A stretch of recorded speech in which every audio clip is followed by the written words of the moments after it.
उत्तराखंड की वादियों में बसा नैनीताल का वो पुराना मकान, शर्मा हाउस, जहां हर शाम दिए जलते थे, पर दिलों में अंधेरा था। अजय शर्मा, 38 साल का, परिवार का बड़ा बेटा, जिम्मेदार, सख्त और मौन स्वभाव का आदमी।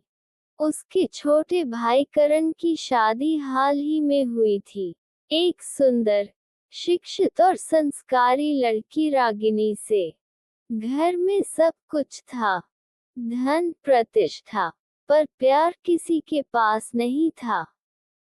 दोस्तों, अगर आपको हमारी कहानी पसंद आ रही हो तो हमारे चैनल को सब्सक्राइब जरूर करना और वीडियो को लाइक करना तो बिल्कुल मत भूलना, और कमेंट में जरूर बताना कि आपको कैसी कहानी पसंद है। और दोस्तों, हाँ, ध्यान से एक और बात सुनिए कि यह जो भाग चल रहे हैं, इन भागों में अगला भाग सुनने के लिए हमारे चैनल सब्सक्राइब जरूर करना, ताकि आपको अगला भाग सुनने में कोई परेशानी ना हो। धन्यवाद आपका दोस्तों।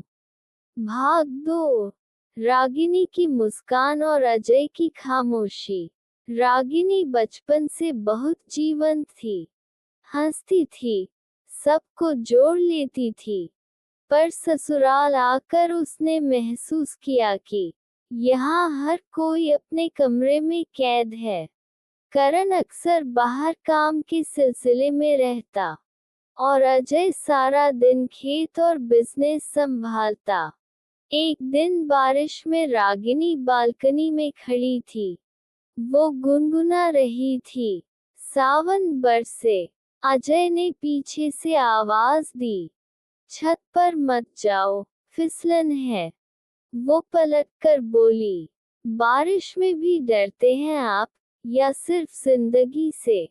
उसकी वो बात अजय के दिल में उतर गई। पहली बार किसी ने उसकी खामोशी को सवाल में बदला था। भाग 3, अनकही नजदीकियां। दिन बीतते गए। अजय और रागिनी के बीच छोटी छोटी बातें शुरू हुई, कभी चाय पर, कभी बाग में, कभी मंदिर जाते हुए। रागिनी ने महसूस किया कि अजय के भीतर एक अजीब सा अकेलापन है। वो सबके लिए जीता था, पर अपने लिए कभी नहीं। एक दिन रागिनी ने कहा, आप हमेशा दूसरों के लिए सोचते हैं, कभी अपने लिए भी कुछ किया है?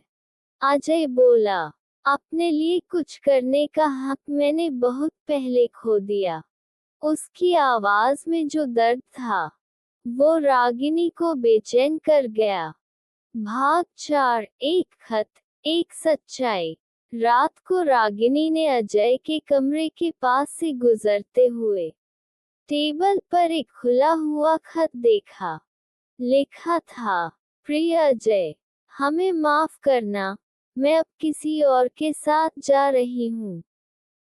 तुम्हारा इंतजार नहीं कर सकी। तुम्हारी मंगेतर संध्या। रागिनी स्तब्ध रह गई। अब उसे समझ आया कि अजय इतना बंद क्यों रहता है। अगले दिन उसने धीरे से कहा, हर किसी को दूसरा मौका मिलना चाहिए। अजय बोला, प्यार में दूसरा मौका नहीं होता, बस पाप का डर रह जाता है। भाग 5, दिल की गलती या तकदीर का खेल। एक शाम बिजली चली गई। पूरा घर अंधेरे में था। रागिनी मोमबत्ती जलाने गई तो पैर फिसल गया। अजय ने पकड़ लिया। उनके बीच कुछ इंच की दूरी थी, पर उस दूरी में पूरा ब्रह्मांड था। मोमबत्ती की लौ उनके चेहरों को छू रही थी। रागिनी ने पहली बार महसूस किया, वो धड़कनें जो उसके लिए नहीं, पर उसी के नाम धड़क रही थी। अजय पीछे हट गया। कहा, ये रास्ता हमें कहीं अच्छा नहीं ले जाएगा। पर उसकी आंखें कह रही थीं, वो रास्ता छोड़ भी नहीं सकता। भाग 6, पाप की सीमा। रागिनी अब खुद से लड़ने लगी। उसने सोचा, क्या मैं अपने जेठ से प्यार करने लगी हूँ?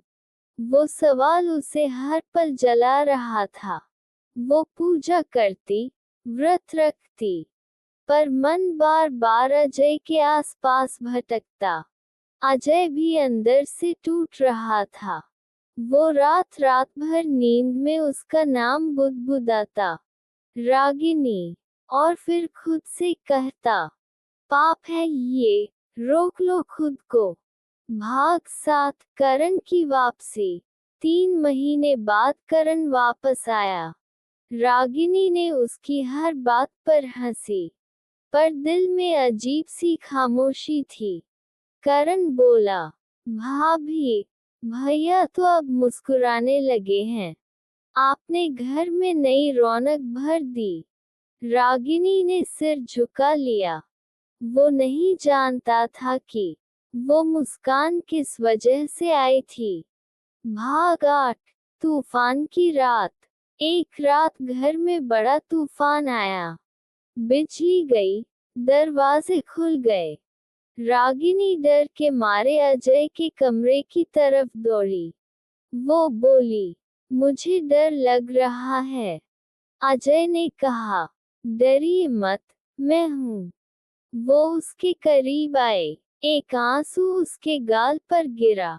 अजय ने पोंछने की कोशिश की, और तभी दोनों की सांसें एक दूसरे में उलझ गईं। कुछ सेकंड की वो नजदीकी, जैसे सदियों का पाप बन गई। दोनों ने खुद को अलग किया, पर दिल वहीं रह गया, उस तूफान के साथ। भाग 9, प्रायश्चित। अगली सुबह रागिनी ने अजय को एक चिट्ठी दी। मैं इस घर से जा रही हूँ। मैंने कुछ गलत नहीं किया, पर जो महसूस किया, वो भी कम नहीं था। शायद पाप और प्यार के बीच कोई दीवार नहीं होती, बस इंसानियत रोक लेती है। अजय ने कुछ नहीं कहा, बस बालकनी से देखा।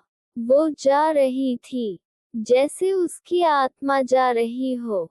भाग 10, अंतिम फैसला। सालों बाद नैनीताल के उसी मंदिर में अजय पूजा करने आया। पंडित ने पूछा, किसके नाम का दीप जलाऊं? वो बोला, एक ऐसे रिश्ते के नाम, जो भगवान से भी पवित्र था, पर दुनिया ने उसे पाप कहा। दीप जल उठा। लो हवा में थरथराए, जैसे रागिनी की परछाई पास खड़ी हो। अजय की आंखों से आंसू बहे। रागिनी, शायद हमने कोई पाप नहीं किया, बस प्यार गलत वक्त पर कर लिया। अंतिम संदेश। कुछ रिश्ते समाज की किताब में गुनाह कहलाते हैं, पर ईश्वर की नजरों में वे सबसे सच्चे इम्तिहान होते हैं। पाप या प्यार, फर्क बस इतना है कि एक छिपाया जाता है और दूसरा निभाया जाता है। अगर आप चाहें दिल, तो मैं अब इन 1 कहानियों को एक जेठ बहु रोमांटिक कहानी संग्रह के रूप में ईबुक, पीडीएफ या वर्ड में बना दूं, ताकि आप उसे पढ़ या शेयर कर सकें। क्या मैं ऐसा कर दूं?